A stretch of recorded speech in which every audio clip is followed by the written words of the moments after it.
سنیں، مجھے ایک بات کرنی تھی آپ سے۔ جواد رات کسی کتاب کو کھولے بڑے انہماک سے مطالعہ میں مصروف تھے جب میمونہ نے ان کے پاس آ کر انہیں مخاطب کیا۔ وہ چہرے سے کچھ بے چین سی تھیں، کوئی بات تھی جو انہیں بے قرار کیے ہوئے تھی اور وہ بتانا چاہتی تھیں۔ جی جناب، کہیے کیا حکم ہے؟ وہ بھی یکدم چشمہ ہٹائے، کتاب میں انگلی دے کر بند کیے ہلکی سی شرارتی نظر لیے متوجہ ہوئے تھے۔ مسکرانا چھوڑیے، مجھے بہت اہم بات کرنی ہے آپ سے۔ اب تو وہ بھی میمونہ کی سنجیدگی دیکھ کر مسکراہٹ ترک کر چکے تھے، کیونکہ انداز بتا رہا تھا کہ بات واقعی سنجیدہ ہے۔ ہاں بتاؤ، ایسی کیا بات ہے؟ فکر مندی اور توجہ لیے پوچھا گیا تھا۔ بات اپنی حیا کے متعلق ہے۔ میمونہ کی فکر یکدم بے ساختہ سی پریشانی بنی تھی۔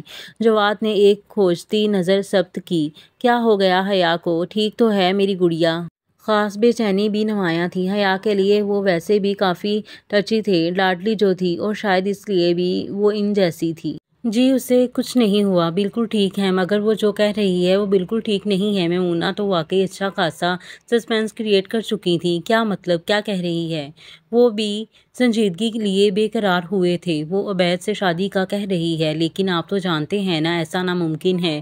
میمونہ کی بات سن کر دونوں طرف پراسراریت سی ابھری تھی، مگر اگلے ہی لمحے جواد مسکرا کر ریلیکس دکھائی دیے تھے۔ اس میں ناممکن کیا ہے؟ تم نے مجھے ڈرا ہی دیا بیگم۔ ہلکی سی لاپرواہی لیے اب وہ ایک مسکرائی نظر میمونہ پر ڈالے بولے، جو منہ بنائے ان کی سمت بے یقینی لیے دیکھ رہی تھیں۔ جواد پھر سے کتاب کھول کر چشمہ لگا چکے تھے۔ ڈرنا چاہیے آپ کو حیا کی ضد سے۔ کیسے آپ اس قدر ریلیکس ہیں؟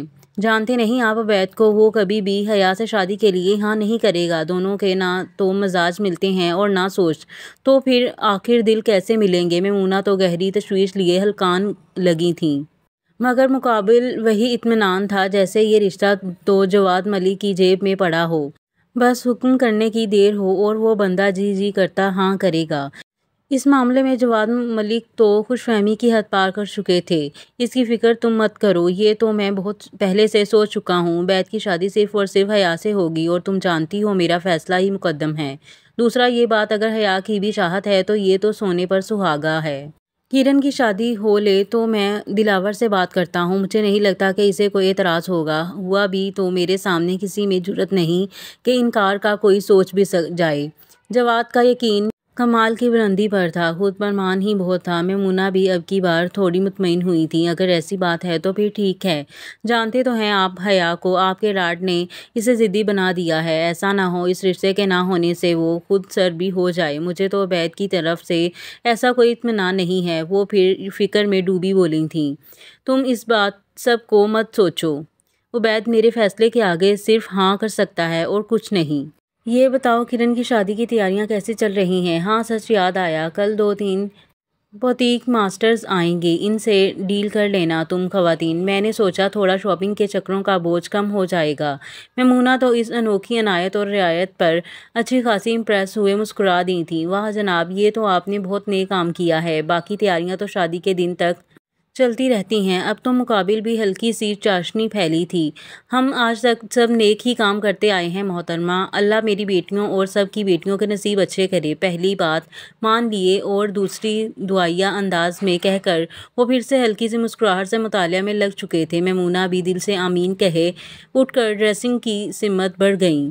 گھر میں باقاعدہ طور پر کرن کی شادی کی تیاریاں عروج پر پہنچ چکی تھیں۔ ہر کوئی گھر کے اس پہلے اور مزیدار فنکشن کے لیے ہر ممکن تیاری کرنے میں پوری آن بان سے لگا تھا۔ کرن کی شادی ٹھیک 2 ہفتے بعد طے ہوئی تھی۔ 2 ہفتے ان سب کے لیے بہت تھے، مگر پھر بھی تیاریوں کے لیے تو سال بھی کم پڑ سکتا تھا۔ باقی بھلا ہو جواد کا، جو کل ہی بوتیک سے کچھ لوگ گھر بلا چکے تھے۔ عبید اور حمزہ تو کوئی فائل کھولے ابھی بھی بزنس ڈسکشن میں بزی تھے۔ سب ہی لاؤنج میں اب نئی اور دیدہ زیب ساڑیاں دیکھ رہے تھے۔